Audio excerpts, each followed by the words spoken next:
Chief Executive Officer Twalib Mbarak earlier confirmed having arrested 3 suspects who are among 10 wanted over a 588 million shilling corruption scandal at the county. Those arrested include the director of MS Testimony Enterprises Limited, Charles Chege, Tender Evaluation Committee members Joyce Ngina Musyoka and Simon Kabocho Kangethe. We are here to just clarify the misleading statements that have been in the media, a section of the media, that the governor was on the run. The true position was that the governor was out of town, and there was a miscommunication in the first letter that came out from the DPP. It showed a different date. But yesterday, he came in quite late in the evening, and as you are aware, the directive from the CEO was that he reports here. And we thought it wise to come this morning, and that's why we were here by 8:30. So I think there is nothing much to say.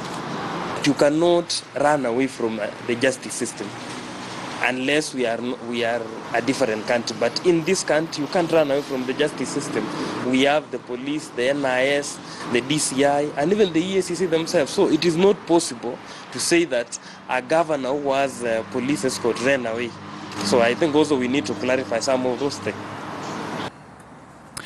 And we're now joined by our senior reporter Rita Tinina, who is coming to us live from Integrity Center, the EACC headquarters. Good afternoon, Rita. It's great to see you. What more do we know in as far as the governor surrendering himself is concerned, seeing that his wife, Susan Ndongo, is still at large, plus other officials from the Kiambu County government? Rita.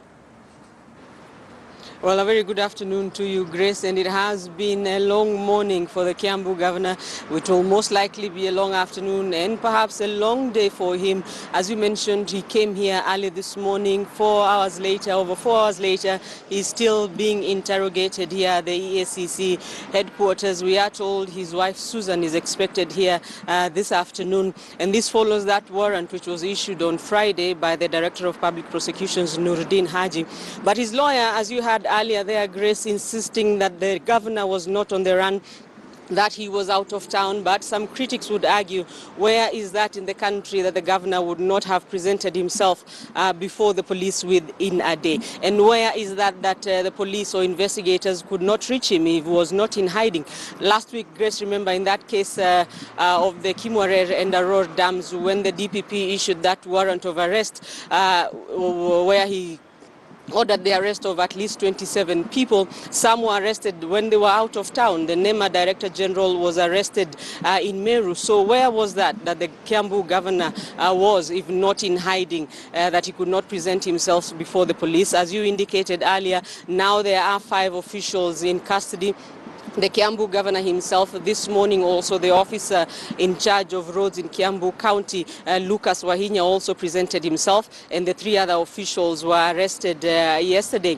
And some are arguing that the governor did not present himself before the police earlier, as he was just playing his cards right. He knew if he was presenting himself on Friday, he would have spent the whole weekend in police custody. There is no word yet from investigators whether he will be held here or whether he will be taken to a police station before he is arraigned in court tomorrow.